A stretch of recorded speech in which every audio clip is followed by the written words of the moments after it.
빠른 게 아니라 느린 거, 여유로운 거 이런 걸 찾게 되고요. 그러다 보니까 늦게 가는 자전거 좋아하고 기차도 KTX보다는 무궁화호를 더 좋아하고 기차 타고 자전거 타는 재미로 삶을 살면서 기사를 쓰고 이렇게 하루하루 살아가고 있는 50대 남성입니다.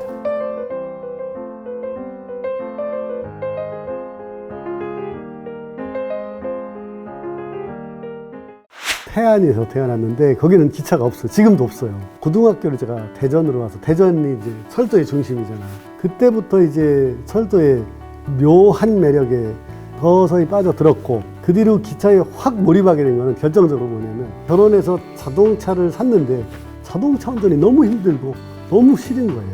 그래서 가족여행을 할 때도 가능하면 기차를 타고, 결정적으로 이제 철도 담당 기자가 된 거예요. 내가 좋아하던 철도가 내 일이 되니까 너무 신이 나서 기사도 썼고, 보다 좋은 철도를 만들기 위한 아이디어도 제공을 했고, 또 일본 출장도 다니고 하면서 기차에 몰입을 했죠. 두 개의 역에 명예역장을 하고 있거든요. 하나는 한국의 경부선에 있는 지탄역하고, 하나는 일본에 있는 하야부사역이라는 역에 명예역장을 하고 있는데, 일본에서 도쿄 특파원으로 근무를 했는데, 우리가 조금 참고할 역을 취재를 하러 간 4역 중에 한 역인데, 취재를 하러 오니까 너무 반가웠던 거예요. 그래서 그날 그 역을 지키는 모임분들하고 술을 한잔 하면서 이제 얘기를 나누다가 저의 철도에 대한 애정 이런 거를 거기 분들이 이제 느끼고서, 그래서 명예역장으로 임명해주겠다 해서 그 뒤로 이제 계속 조리를 하고 있고, 탄역 명예역장이 된 이유는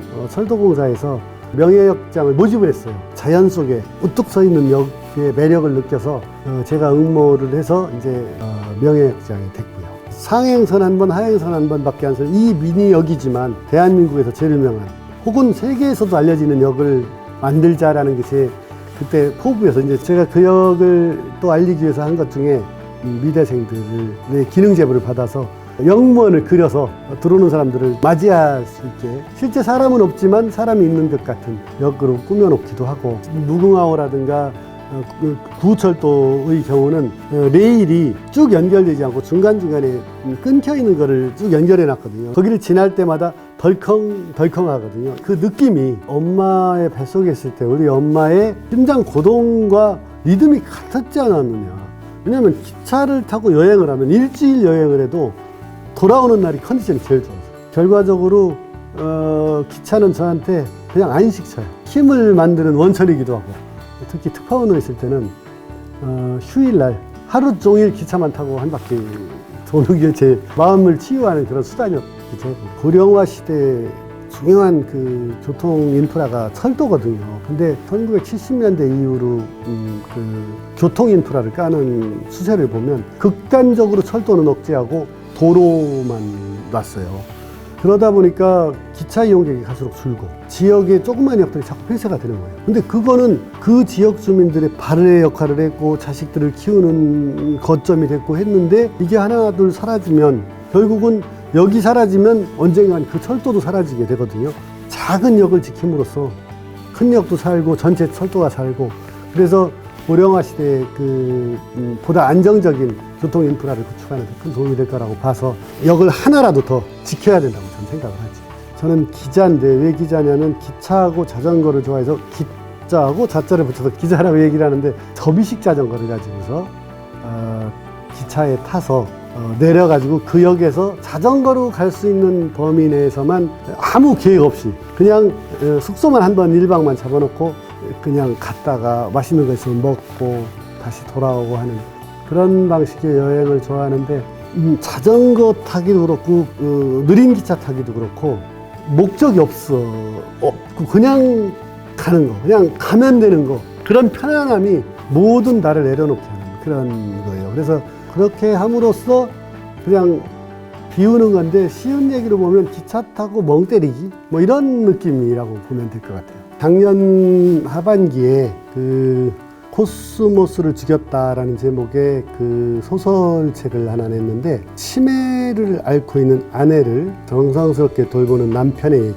부부의 삶을 다룬 책인데, 아내의 마지막 소원이 뭐냐면 남편도 못 알아보는 시점이 됐을 때 남편한테 나를 꼭 죽여달라고 애원을 해요. 그래서 아내를 죽이게 되는 그런 내용을 담은 건데 2015년도에 어떤 판결문을 보면서 제가 이 책을 쓰기로 결심을 했는데 93세 할아버지가 치매를 앓고 여러 가지 다른 질병을 앓던 아내를 살해를 했거든요. 그래서 기소가 돼서 재판을 받았는데 정말로 사랑해서 아내를 죽인 게 인정이 된다라는 거를 판결문에 담았더라고요. 지금부터 집에 가서 편안하고 행복하게 살아라. 그래야 천상에서 기다리고 있는 아내를 만날 때 반갑게 만날 수 있지 않겠느냐라는 주문을 했는데 그거를 읽으면서 그냥 울컥했어요. 그래서 한국과 일본에서 간병살인으로 이렇게 연관된 그 사례가 한 90여 건 정도를 제가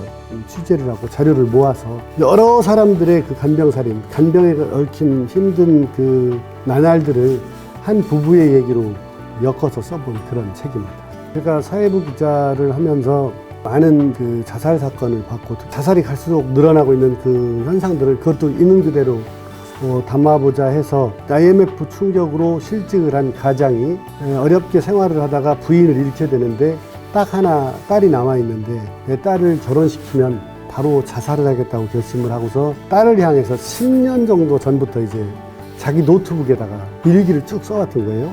근데 결혼하기 전날 아빠 방에 들어가서 컴퓨터를 우연히 열어봤는데 자기한테 쓴 편지를 발견을 한 거예요. 답장을 써서 결혼식 날 결혼식장에서 여전히 아빠는 나한테 필요하고 내 자식한테도 큰 기둥이 돼달라는 말로 해서 자살을 이제 막는 그런 건데 해서 꽤 반응이 좋아서 중국이랑 대만 같은 나라에서 이제 번역 출판도 됐고 중국에서는 2016년도에 올해 책 100권 뽑히기도 했다고 해서 나름 보람을 느꼈는데 자살을 하는 사람들한테 어떤 메시지를 전달하고 싶었냐면 자기의 힘든 삶과 어떤 여건이 있지만 곁에 있는 누군가는 그 존재를 필요로 하고 있다는 얘기를 전하고 싶었고 저희 아버지께서 초등학교 1학년 6월 1일 날 오늘부터 너는 매일 이 일기를 써야 된다.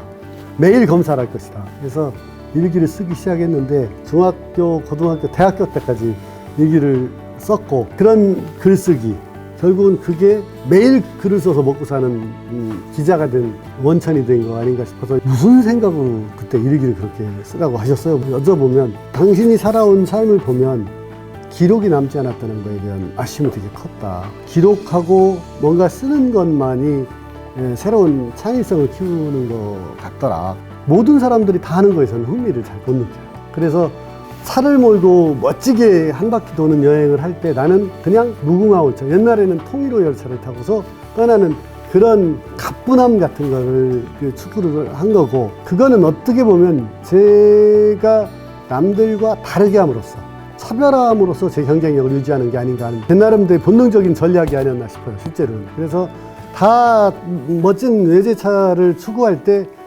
저는 접이식 자전거를 타는 그 모습이 저는 제가 멋있어 보여요. 남들과 조금 다름으로써 더 만족을 느끼고 하는 거, 그게 제 삶의 선택 방식이 아니었나 싶어요.